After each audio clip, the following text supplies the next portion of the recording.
Hello मेरे प्यारे बच्चों। तो कैसे हैं आप लोग? आई होप आप सभी बढ़िया होंगे और फिजिक्स का पूरा मज़ा ले रहे होंगे। सो बच्चों, आज की वीडियो में हम लोग डिस्कस करेंगे torque acting on a dipole in a uniform electric field. यानी अगर कोई डाइपोल एक यूनिफॉर्म इलेक्ट्रिक फील्ड में रखा हो तो उस पर टॉर्क कितना लगेगा।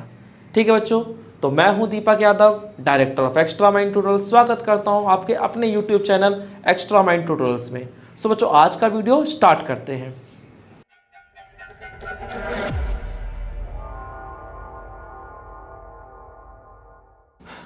तो बच्चों, आज का हमारा टॉपिक है torque acting on a dipole in a uniform electric field. यानी अगर कोई डाइपोल एक यूनिफॉर्म इलेक्ट्रिक फील्ड में रखा हो तो उस पर टॉर्क कितना लगेगा। तो फर्स्ट ऑफ ऑल आप ये समझ लीजिए कि जो इलेक्ट्रिक फील्ड है उसको हम ऑन पेपर रिप्रेजेंट करने के लिए इलेक्ट्रिक फील्ड लाइंस का सहारा लेते हैं। और किसी रीजन में अगर फील्ड लाइंस पास पास हैं, इट मीन्स वहाँ पे फील्ड स्ट्रॉन्ग होता है। और अगर किसी रीजन में फील्ड लाइंस दूर दूर हैं, इसका मतलब वहाँ फील्ड कमज़ोर होता है। तो यहाँ से हम कह सकते हैं कि degree of closeness of field lines represents electric field intensity. ठीक है, यानी फील्ड लाइन जितना क्लोज होंगी उतना ज़्यादा फील्ड स्ट्रॉन्ग होगा वहाँ पे। तो अगर मैं आपको एग्जांपल के तौर पे यहाँ ऐसे कुछ फील्ड लाइंस ड्रॉ करके दिखाऊं और मैं पूछूं कि बताओ पॉइंट ए पे या पॉइंट बी पर कहाँ फील्ड ज़्यादा स्ट्रॉन्ग होगा, तो आप साफ साफ कहोगे सर पॉइंट ए पर फील्ड ज़्यादा स्ट्रॉन्ग होगा क्योंकि यहाँ पे फील्ड लाइंस पास पास हैं। तो बिल्कुल सही बात है, तो ये पॉइंट समझ में आता है। अच्छा, अब सोचो अगर फील्ड बढ़ रहा हो या घट रहा हो तो ऐसा होगा। बट अगर कहीं फील्ड यूनिफॉर्म हो यानी कांस्टेंट हो यानी एक जैसा हो तो वहाँ पे कैसा होगा। तो यानी कि फील्ड ना तो घट रहा है ना तो बढ़ रहा है, यानी फील्ड लाइंस के बीच का ना तो गैप कम होगा ना बढ़ेगा। इसका मतलब जो गैप होगा वो हमेशा बराबर रहेगा। यानी हम यूनिफॉर्म इलेक्ट्रिक फील्ड को इक्विडिस्टेंट पैरेलल लाइंस के थ्रू रिप्रेजेंट करेंगे। तो ध्यान रखिएगा, यहाँ पे जो फील्ड लाइंस होनी चाहिए वो पैरेलल भी होनी चाहिए और वो इक्विडिस्टेंट भी होने चाहिए, यानी उनके बीच का जो गैप है वो हमेशा बराबर होना चाहिए। ठीक है, तो ये इतनी सी बात आपको समझ में आनी चाहिए। अब दूसरी चीज़ जो आपको पता होनी चाहिए वो ये है कि भाई आपका जो फील्ड लाइंस होती हैं वो पॉजिटिव चार्ज से निकलती हैं और नेगेटिव चार्ज में एंटर करती हैं। ठीक है, तो ये आपने यूनिफॉर्म इलेक्ट्रिक फील्ड बना दिया। अब इसके अंदर आपको एक डाइपोल रखना है। तो सोचो अगर डाइपोल रखा है तो कितने एंगल पे रखा होगा ये आपको बताया जाएगा। ठीक है, तो मान लेता हूँ कि मेरे पास ये मेरा डाइपोल है। ठीक है, तो डाइपोल में क्या होता है, दो चार्जेस होते हैं, एक नेगेटिव का चार्ज होता है एक पॉजिटिव का चार्ज होता है, और उन दोनों चार्जेस के बीच का जो गैप होता है वो 2a होता है।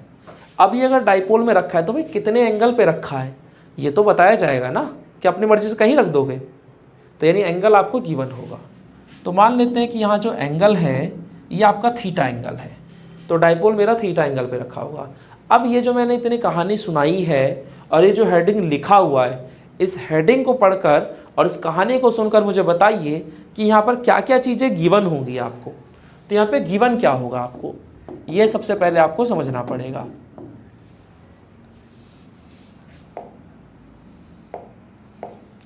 तो देखिए,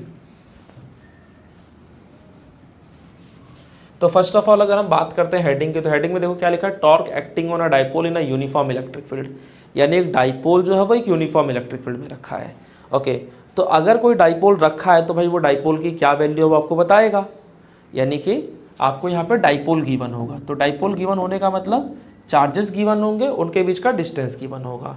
और अगर डाइपोल एक यूनिफॉर्म इलेक्ट्रिक फील्ड में रखा है तो उस फील्ड की कुछ तो वैल्यू होगी और वो वैल्यू तो आपको बताई जाएगी। तो मान लेते हैं कि यहाँ पे जो फील्ड है वो E है। अब ये डाइपोल अगर फील्ड में रखा है तो कितने एंगल पे रखा है ये भी पता होगा, क्योंकि हर एंगल पे कहानी अलग होगी तो ऑब्वियसली वो एंगल आपको देगा।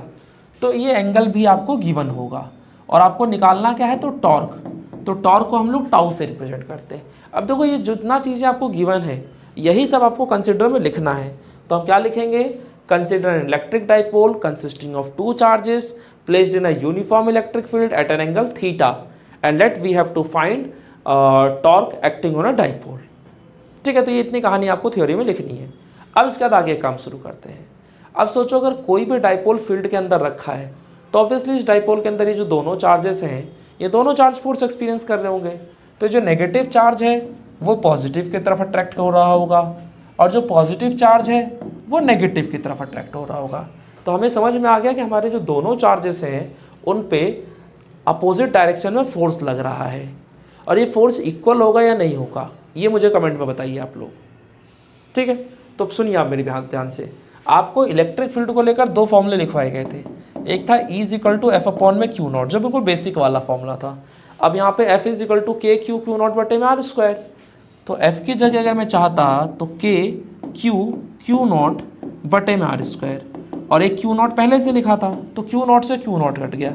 तो यहाँ पे आपका फील्ड का एक दूसरा फॉर्मूला तैयार हो गया ना, E इज इक्वल टू के क्यू बटे आर स्क्वायर। यानी फील्ड के हमारे दो फॉर्मूले हैं, एक ये और एक ये।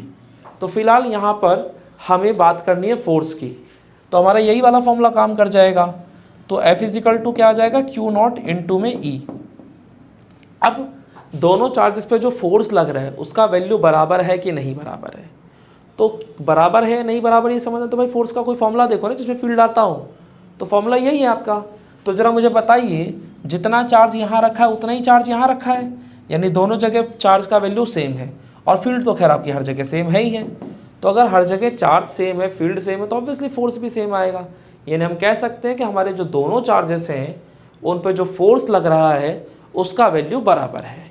ठीक है, तो अब ज़रा ध्यान से देखो तो आपको पता चलेगा कि यहाँ इस बॉडी पे दो इक्वल, अपोजिट और पैरेलल फोर्सेस लग रहे हैं।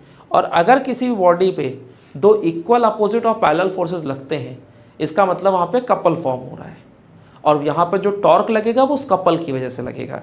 ठीक है, जैसे एग्जांपल के तौर पे अगर मैं आपसे कहता हूँ कि ये मेरे पास एक वाटर बॉटल है और उस वाटर बॉटल को मुझे खोलना है, तो क्या मैं इसे एक उंगली से खोल सकता हूँ? नहीं, इसको खोलने के लिए मुझे दोनों उंगलियों का सहारा लेना पड़ेगा। तो आप ध्यान से देखोगे तो आपको दिख रहा होगा कि यहाँ मैं दोनों उंगलियों से फोर्स लगा रहा हूँ, इक्वल फोर्स लगा रहा हूँ, पैरेलल फोर्स लगा रहा हूँ और अपोजिट डायरेक्शन में लगा रहा हूँ, तभी ये ढक्कन इसका खुल रहा है। सेम ऐसे ही आप लोग जब साइकिल या बाइक चलाते होगे और जब उसका हैंडल मोड़ते होगे, तो हैंडल मोड़ते हो तो ऐसे फोर्स लगाते हो ना, तो यहाँ भी क्या कर रहे हो, दो इक्वल, अपोजिट और पैरेलल फोर्सेस ही तो लगा रहे हो। तो इसकी वजह से यहाँ कपल फॉर्म हो गया और उस कपल की वजह से टॉर्क लगा, यानी उसकी वजह से वो हैंडल घूम गया आपका। तो वही चीज़ यहाँ भी हो रहा है। तो हम यहाँ पे यही कहेंगे, as there are two equal, opposite and parallel forces, इसलिए they form a couple, and due to this couple this dipole experiences torque. तो टॉर्क का बेसिक वाला जो फॉर्मूला है वो आप सबको याद होना चाहिए, जो आपके टीचर्स ने आपको क्लास 11th में पढ़ाया था। और वो फॉर्मूला क्या था? तो torque is equal to either force, भाई दोनों फोर्स का वैल्यू बराबर है तो कोई भी एक फोर्स ले लो, तो either force multiplied by perpendicular distance between the parallel forces, between the parallel forces. ठीक है, तो ये जो बेसिक सा फॉर्मूला था, अगर ये क्लास 11th में आप लोगों ने याद नहीं किया तो भाई क्लास 12th में आके याद कर लो, क्योंकि याद तो करना ही पड़ेगा, बगैर याद किए गुजारा नहीं है। तो अगर आपको पता है कि भाई ये काम आपको करना है तो आज ही कर लो ना, क्यों नंबर कमाने में मतलब में। ठीक है, तो ये फॉर्मूला आप याद कर लो। अब सोचो, यहाँ पे दोनों फोर्स बराबर थे, कोई भी एक ले लिया, मान लिया F ले लेता हूँ, मल्टीप्लाइड बाय क्या लिखा है, perpendicular distance between the parallel forces. तो ये जो दोनों मेरे पैरेलल फोर्सेस हैं इनके बीच का परपेंडिकुलर डिस्टेंस चाहिए, तो इसके लिए क्या करना पड़ेगा, इस लाइन को एक्सटेंड करता हूँ और यहाँ से एक परपेंडिकुलर डाल देता हूँ, तो ये आ गया मेरा परपेंडिकुलर डिस्टेंस। और ये जो डिस्टेंस है वो इन दोनों पैरेलल फोर्सेस के बीच का डिस्टेंस है। ठीक है, तो मुझे यही चाहिए, तो एक काम करता हूँ, पहले नेमिंग कर देता हूँ। तो यहाँ लिख दिया A, यहाँ लिख दिया B और इस पॉइंट को लिख दिया C। तो ये हमारा परपेंडिकुलर डिस्टेंस जो है BC है, तो F इंटू में BC। अब आपको पता है यहाँ जो फोर्स लग रहा है वो किसके बराबर होगा, तो चार्ज इंटू में इलेक्ट्रिक फील्ड। लेकिन क्या आपको BC की वैल्यू पता है? अभी तो नहीं पता कम से कम। तो ये BC आपको फाइंड आउट करना है। तो ये कैसे निकलेगा? तो सिंपल सा कंसेप्ट है कि ये आपको राइट एंगल ट्राइंगल जैसा दिख रहा है, और किसी भी राइट एंगल ट्राइंगल में थीटा के सामने क्या होता है, तो परपेंडिकुलर, परपेंडिकुलर के सामने हाइपोटेनस, और जो बच गया बेस। अब सोचो, आपको यहाँ हाइपोटेनस पता है और परपेंडिकुलर निकालना है, तो अगर हाइपोटेनस पता और परपेंडिकुलर निकालना है तो कौन सा ट्रिग्नोमेट्रिक फंक्शन काम करेगा, sine theta. Sine theta is equal to perpendicular upon hypotenuse. तो यहाँ पे साइन थीटा लगा देते हैं। लेकिन उसके लिए साइन थीटा का लगाने से पहले आपको इस राइट एंगल ट्राइंगल में आना पड़ा ना, तो पहले इस चीज़ को लिखो। तो क्या लिखोगे, now in right angled triangle A B C और यहाँ लिखोगे साइन थीटा। तो sine theta is equal to perpendicular बोले तो बी सी और हाइपोटेनस बोले तो ए बी। तो sine theta is equal to perpendicular upon में हाइपोटेनस। तो ये जो बी सी है इसका क्या वैल्यू है, तो बी सी लंबाई तो मुझे नहीं पता, लेकिन हाँ मुझे ए बी लंबाई जरूर पता है। तो ए बी लंबाई जो आपका ये 2a के बराबर हो गया। तो sine theta is equal to B C बटे में 2a। तो यहाँ से मेरा बी सी निकल के आ गया, तो B C is equal to 2a sine theta. तो बस खेल खत्म भाई। इस टॉर्क का फॉर्मूला आपको ड्राइव करना था, ये तो आपको पता था, बस बी सी ही तो नहीं पता था, तो वो बी सी मैंने अब निकाल दिया। तो इसको उठाकर इस इक्वेशन में डाल दो, खेल खत्म, हो गया डेरिवेशन कंप्लीट। तो tau is equal to Q E into में बी सी की जगह आ गया 2a साइन थीटा। अब जिन बच्चों को डाइपोल मोमेंट वाला अपना फॉर्मूला याद होगा, तो डाइपोल मोमेंट का फॉर्मूला क्या था, P is equal to Q into 2a, वो तो देखते ही समझ गए होंगे यार ये तो डाइपोल मोमेंट बन रहा है यहाँ पे। तो Q इंटू 2a की जगह आप P लिख सकते हैं, तो ये आ गया PE साइन थीटा। तो ये यहाँ से हमारा टॉर्क का फॉर्मूला निकल के आ गया। तो बस इस फॉर्मूले को आप लोग ध्यान कर लीजिए, ठीक है। तो ये फॉर्मूला आप याद रखिए कि tau is equal to PE sine theta. और कुछ बच्चे जिन्होंने क्लास 11th में अच्छे से पढ़ा था, उनको ये फॉर्मूला देख के समझ में आ गया होगा कि torque is a vector quantity. क्यों? क्योंकि क्लास 11th में आपको पढ़ाया गया था स्केलर प्रोडक्ट और वेक्टर प्रोडक्ट। तो स्केलर प्रोडक्ट को हम लोग कहा करते थे डॉट प्रोडक्ट, और स्केलर प्रोडक्ट और वेक्टर प्रोडक्ट में क्या अंतर था, तो देखो दोनों ही जगह मल्टीप्लिकेशन वेक्टर क्वांटिटी का ही था। बस फर्क ये था कि कहीं दो वेक्टर्स को मल्टीप्लाई करके आपको स्केलर क्वांटिटी मिल जाता था, और कहीं दो वेक्टर्स को मल्टीप्लाई करके आपको वेक्टर क्वांटिटी मिलता था। तो जहाँ स्केलर क्वांटिटी मिला उसे हमने स्केलर प्रोडक्ट या फिर डॉट प्रोडक्ट कह दिया, और जहाँ वेक्टर क्वांटिटी मिला उसे हमने वेक्टर प्रोडक्ट या फिर क्रॉस प्रोडक्ट कह दिया, ठीक है। तो A dot B is equal to होता था ए बी कॉस थीटा, और A cross B is equal to A B sine theta, A B sine theta, और यहाँ पे एन कैप भी होता था। तो अगर कहीं पे आपको ए बी साइन थीटा दिख जाए तो आप समझ सकते हो ना कि भाई यहाँ ए क्रॉस बी हो रहा है। तो अगर कहीं पे पी ई साइन थीटा दिख जाए तो आप समझ सकते हो ना कि यहाँ पर पी क्रॉस ई हो रहा है, ठीक है। तो ये आपका वेक्टर फॉर्म में आ गया। तो सिंपली आपको ये फॉर्मूला याद रखना है कि tau vector is equal to P vector cross E vector and tau is equal to P E sine theta, ठीक है। तो ये हमारा सिंपल सा कंसेप्ट है, इसको आप ध्यान रखिएगा। तो ये आपका डाइपोल का बेसिक सा कहानी हो गया। अब इसमें आपके इसके भी स्पेशल केसेस हैं, और स्पेशल केसेस क्या है वो भी बता देता हूँ मैं आपको। तो देखो टॉर्क का आपका जो फॉर्मूला था स्पेशल केसेस में क्या है, तो पहला केस है when the dipole is in stable equilibrium, when the dipole is in stable equilibrium. तो जब हमारा डाइपोल स्टेबल इक्विलिब्रियम होगा तब क्या कहानी बनेगी। तो देखो टॉर्क का आपको बेसिक फॉर्मूला याद है ना, टॉर्क का बेसिक फॉर्मूला था tau is equal to P E sine theta, ठीक है। तो अगर मैं आपसे कहता हूँ कि हमारा ये जो थीटा है, थीटा बेसिकली किस किस के बीच का एंगल था, तो पी वेक्टर और ई वेक्टर के बीच में। तो अगर इन दोनों के बीच का एंगल 0 हो तो sine 0 degree is equal to 0, तो वहाँ पे टॉर्क आपका 0 आ जाएगा। तो हम क्या कहते हैं, when theta is equal to 0 degree. तो अगर थीटा 0 डिग्री है यानी कि डाइपोल जो है वो फील्ड के अलोंग रखा हुआ है, तो उस पर कोई भी टॉर्क नहीं लगेगा। और जब कोई भी टॉर्क नहीं लगेगा तो आप कहोगे कि dipole is in stable equilibrium. तो आप कह सकते हो कि यहाँ पे आपका जो डाइपोल है वो स्टेबल इक्विलिब्रियम में है, ठीक है। और इसी में अगर आप कहते हो, बेसिकली ये लिखना चाहिए था मुझे, इसको हटा देता हूँ। तो इसमें मैं कह रहा हूँ कि when theta is equal to 180 degree, यानी जब मेरा एंगल 180 डिग्री के बराबर होगा तो साइन 180 की वैल्यू क्या होती है? तो ध्यान रखिएगा, चाहे साइन 0 डिग्री हो चाहे 180 हो, दोनों की वैल्यू 0 ही होती है। तो जब थीटा आपका 180 होगा तो उस वक्त भी तो टॉर्क 0 ही आएगा, लेकिन उस वक्त हम कहेंगे कि हमारा जो डाइपोल है वो अनस्टेबल इक्विलिब्रियम में है, अनस्टेबल इक्विलिब्रियम में है।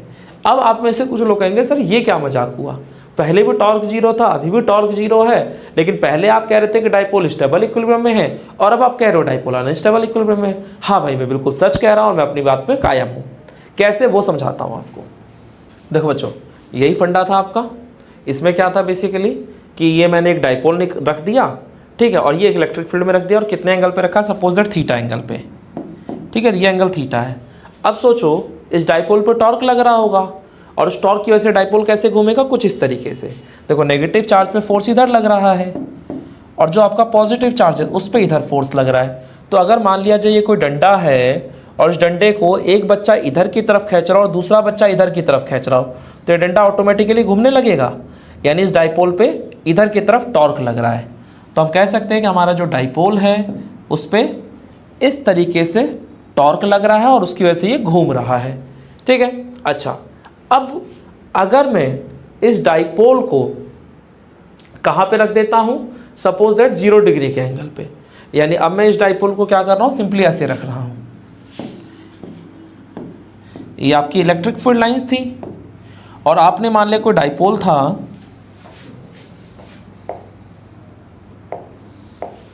मान लिया आपका जो डाइपोल था वो ये था, ये माइनस का क्यू, ये प्लस का क्यू। तो अभी आप क्या देख रहे हैं कि आपका जो इलेक्ट्रिक फील्ड का डायरेक्शन जो है और जो डाइपोल मोमेंट है दोनों का डायरेक्शन सेम है। भाई इलेक्ट्रिक फील्ड लाइंस ऐसे जा रही हैं, इसका मतलब आपका जो ई वेक्टर है उसका डायरेक्शन भी यही और जो पी वेक्टर है उसका डायरेक्शन भी यही।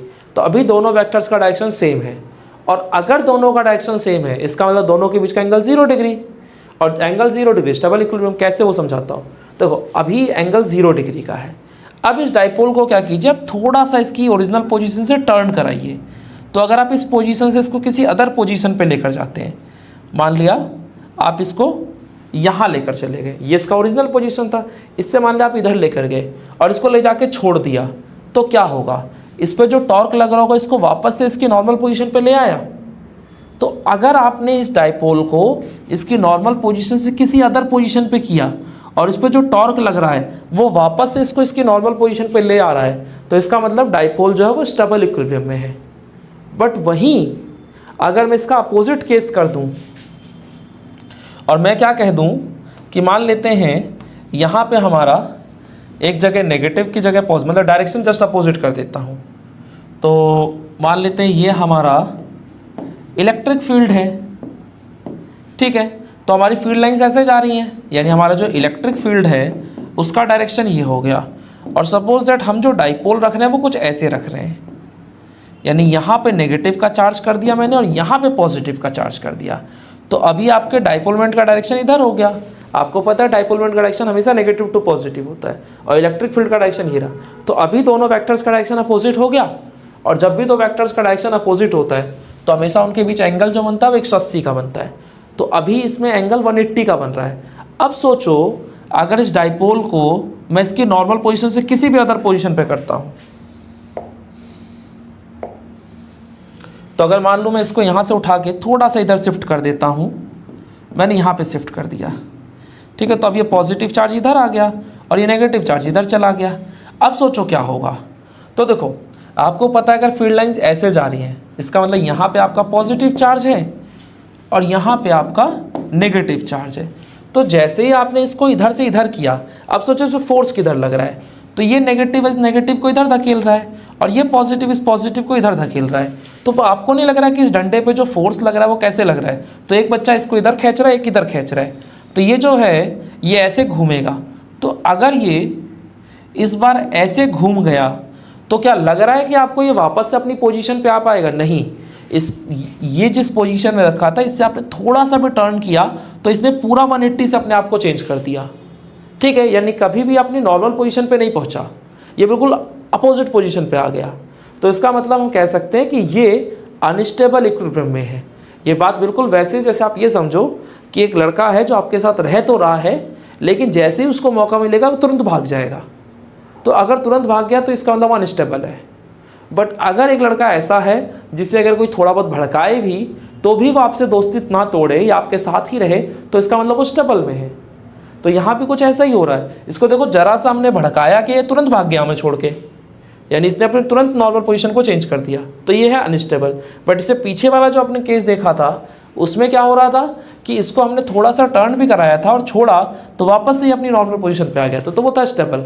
ठीक है, तो स्टेबल और अनस्टेबल का खेल यहाँ से है। बाकी यहाँ से देख के तो साफ साफ ऐसे ही लगेगा जैसे यार यहाँ भी टॉर्क जीरो, यहाँ भी टॉर्क जीरो, तो दोनों में ही अनस्टेबल होना चाहिए था, दोनों में ही स्टेबल होना चाहिए था। बट अभी मुझे उम्मीद है कि आपको बात समझ में आ गई होगी। तो कोई भी डाइपोल स्टेबल इक्विलिब्रियम में है या नहीं है, इसको पता लगाने का सिंपल सा तरीका है कि आप उस डाइपोल की लोकेशन को हल्का सा चेंज कीजिए, और अगर वापस से वो अपनी नॉर्मल पोजीशन पे आ जाए तो इसका मतलब स्टेबल इक्विलिब्रियम, और अगर बिल्कुल चेंज कर जाए तो अनस्टेबल इक्विलिब्रियम। ठीक है, तो ये इतनी सी कहानी है जो आपको समझ में आनी। ठीक है, अब यहाँ पर एक और पॉइंट है जिसे आप ध्यान रखिएगा हमेशा कि अगर कोई dipole non uniform electric field में रखा है तो वहाँ पे क्या होगा। तो अगर कोई dipole non uniform electric field में रखा है तो वह हमेशा टॉर्क भी एक्सपीरियंस करेगा और फोर्स भी एक्सपीरियंस करेगा। ये बात हमेशा याद रखिएगा। यहाँ पर आपका जो डाइपोल है वो स्टेबल इक्विलिब्रियम में रखा है, इसलिए वो टॉर्क तो एक्सपीरियंस कर रहा है, बट अगर आप यहाँ नेट फोर्स देखोगे तो वो जीरो ही आएगा। बट यही डाइपोल अगर अनस्टेबल इक्विलिब्रियम में रख दोगे तो वो टॉर्क भी एक्सपीरियंस करेगा और वो फोर्स भी एक्सपीरियंस करेगा। ठीक है, कई बार क्वेश्चन इस पॉइंट पे बनते हैं, तो ध्यान रखिएगा इस बात को। ठीक है बच्चों, तो फिलहाल आज की वीडियो में इतना ही। बाकी हम नेक्स्ट वीडियो में मिलेंगे अगले टॉपिक के साथ। तब तक अपना खूब ध्यान रखिए, खूब इंजॉय कीजिए, खूब पढ़िए और मस्त रहिए। ठीक है बच्चों, ओके बाय।